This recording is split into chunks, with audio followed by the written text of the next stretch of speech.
Hello everyone, welcome to Current Affair MCQs program. Let's begin with previous day's practice question. Question was, consider the following statements regarding gluten and its impact on health. 1. Gluten is a protein complex primarily found in wheat, barley and rye and is known to cause gluten-related disorders such as celiac disease. 2. Protease, also known as peptidase or proteinase, is an enzyme responsible for completely breaking down gluten in the digestive system. 3. Celiac disease is an autoimmune condition triggered by gluten that damages the small intestine and leads to the production of antibodies that attack the body's own proteins. 4. Currently, the only effective treatment for celiac disease is maintaining a diet very low in gluten. Which of the statements given above is or are correct? 1, 2 and 4 only, 2 and 3 only, 1 and 4 only, or 1, 2, 3 and 4? The correct answer is option D, 1, 2, 3 and 4. That is, all the statements are correct. Gluten, a protein complex primarily found in wheat, barley and rye, is celebrated for its utility in the food industry but is infamous for causing gluten-related disorders like celiac disease, a condition affecting around 2% of the population. Hence, statement 1 is correct. Gluten is composed of proteins, mainly gliadins and glutenins, formed when water is added to certain cereal flours. A protease, also called a peptidase, proteinase, or proteolytic enzyme, is an enzyme that degrades proteins into smaller polypeptides or amino acids. Hence, statement 2 is correct. Celiac disease is an autoimmune condition triggered by gluten that damages the small intestine, prompting the immune system to produce a large number of antibodies that attack the body's own proteins. Hence, statement 3 is correct. Maintaining a diet very low in gluten is the only effective way to treat celiac disease at present. Hence, statement 4 is correct. Hence, option D is the correct answer.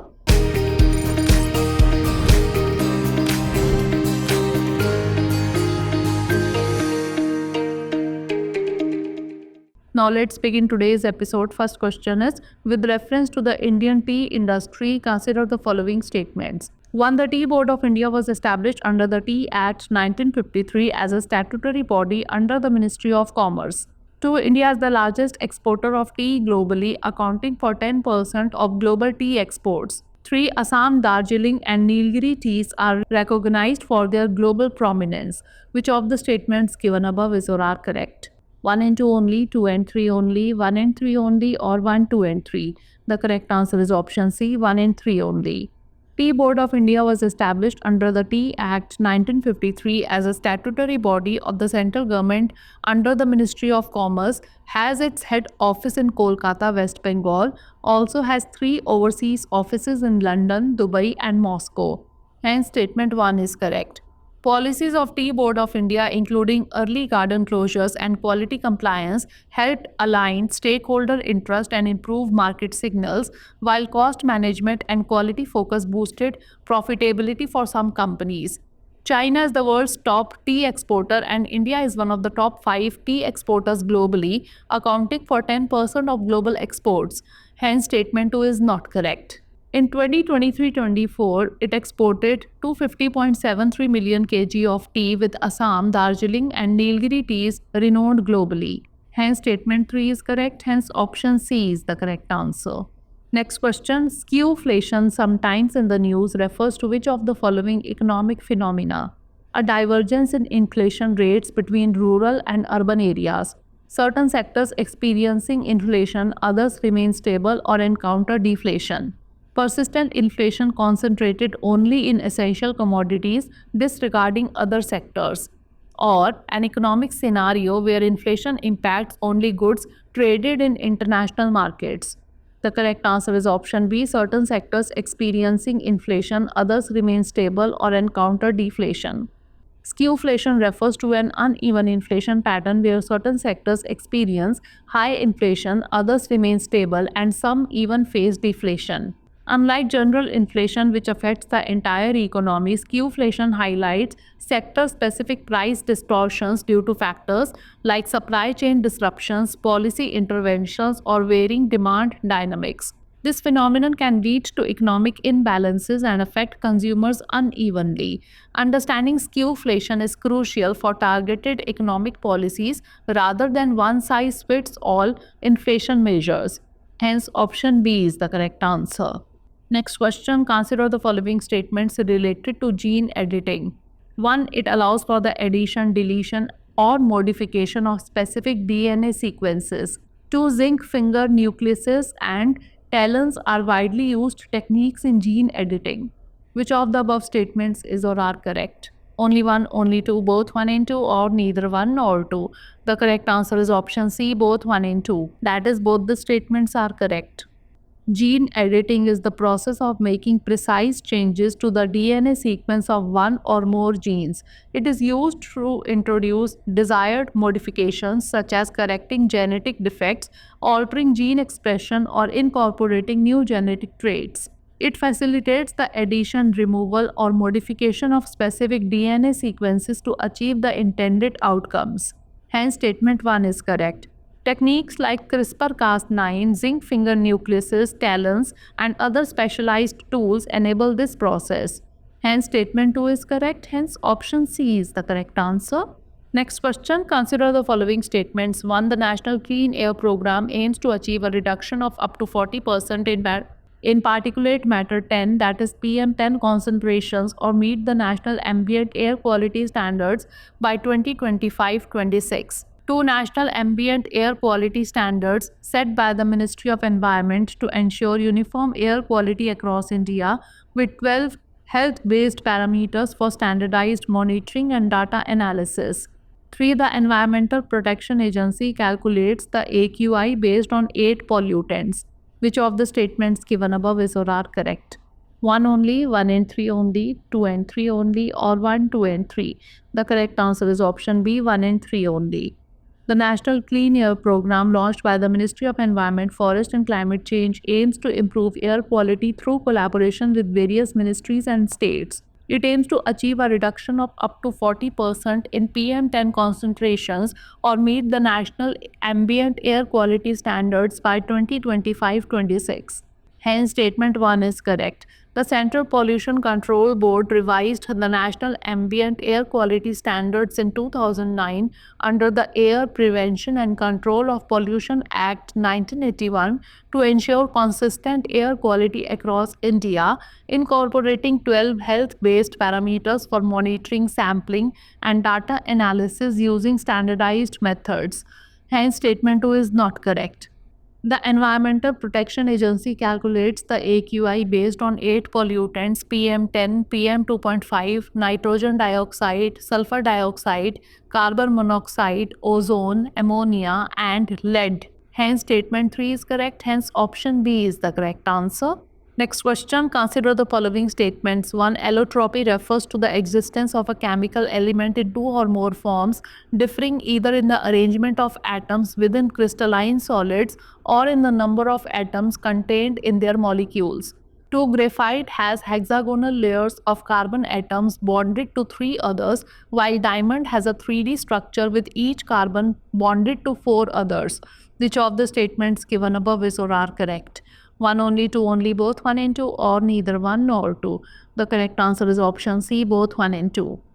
Allotropy refers to the existence of a chemical element in two or more forms, differing either in the arrangement of atoms within crystalline solids or in the number of atoms contained in their molecules.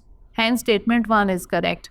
Graphite consists of two-dimensional sheets of carbon atoms arranged in hexagonal arrays, where each carbon bonds with 3 others, while diamond features a three-dimensional tetrahedral structure where each carbon atom is bonded to 4 others. Hence, statement 2 is correct. Hence, option C is the correct answer. Next question, consider the following statements. 1. The Green Revolution in Punjab significantly increased the diversity of crops cultivated in the region. 2. Stubble burning in Punjab and Haryana has become a major contributor to air pollution in winter due to changes in the Kharif sowing cycle. Which of the statements given above is or are not correct? 1 only, 2 only, both 1 and 2, or neither 1 nor 2? The correct answer is option A, 1 only. That is, second statement is correct. The Green Revolution in Punjab significantly reduced the diversity of crops cultivated in the region. Hence, statement 1 is not correct. Stubble burning in Punjab and Haryana has become a major contributor to Delhi NCR's air pollution in November due to changes in the Kharif sowing cycle. Hence, statement 2 is correct. Hence, option A is the correct answer. Next question, consider the following statements. Statement 1, the delayed execution of large infrastructure projects in India has led to significant cost overruns and reduced project viability. Statement 2, subsidy rationalization in India is incomplete with fertilizer and food subsidies still causing fiscal strain. Which one of the following is correct in respect of the above statements? Both statements are correct and statement 2 is the correct explanation for statement 1. Both statements are correct and statement 2 is not the correct explanation for statement 1. Statement 1 is correct but statement 2 is incorrect, or statement 1 is incorrect but statement 2 is correct. The correct answer is option B. Both statements 1 and 2 are correct and statement 2 is not the correct explanation for statement 1. The delayed execution of large infrastructure projects in India has led to significant cost overruns and reduced project viability. Hence, statement 1 is correct. Subsidy rationalization in India is incomplete with fertilizer and food subsidies still causing fiscal strain. Hence, statement 2 is correct. So, both statements 1 and 2 are correct and statement 2 is not the correct explanation for statement 1. Hence, option B is the correct answer. Next question, consider the following statements. 1. The Mullah Committee report 1983 recommended extensive measures to improve prison conditions and administration. 2. In Upendra Bakshi versus State of UP 1983, the Supreme Court affirmed that prisoners have the right to live in humane conditions with dignity. 3. The Nelson Mandela Rules 2015 require prison administrations to make reasonable accommodations and adjustments for prisoners with disabilities. How many of the statements given above is or are correct? Only one, only two, all three, or none? The correct answer is option C, all three. The Mullah Committee report 1983 recommended extensive measures to improve prison conditions and administration. Hence, statement 1 is correct.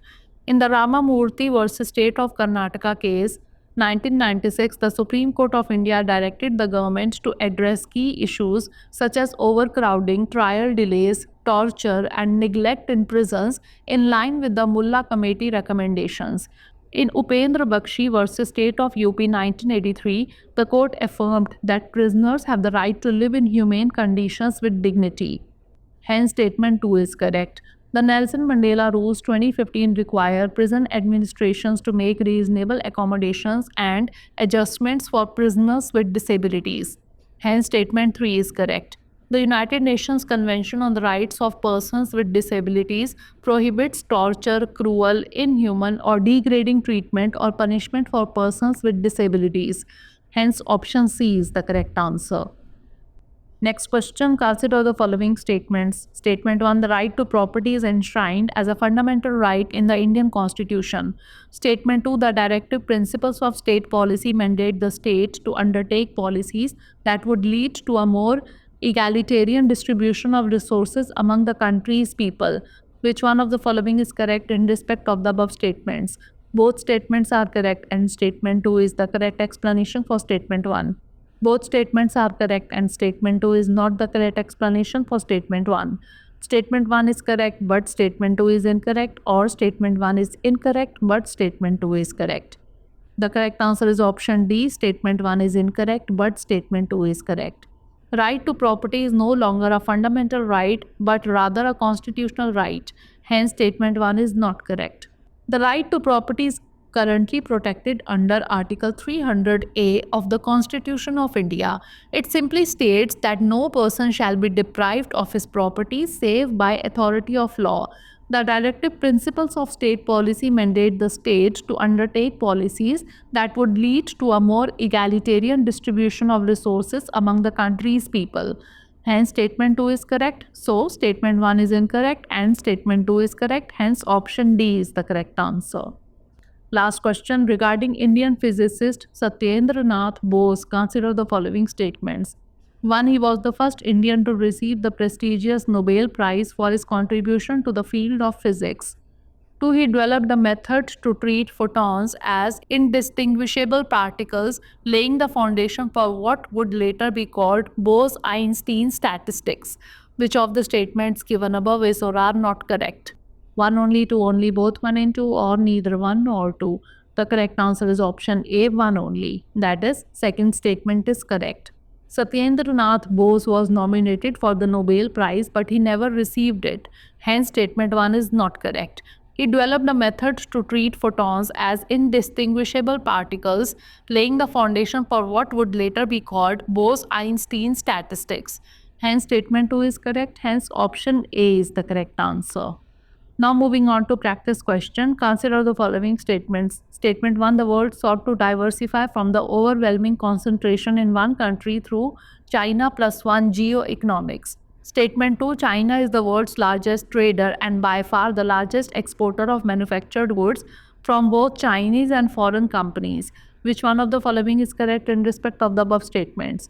Both statements are correct and statement 2 is the correct explanation for statement 1.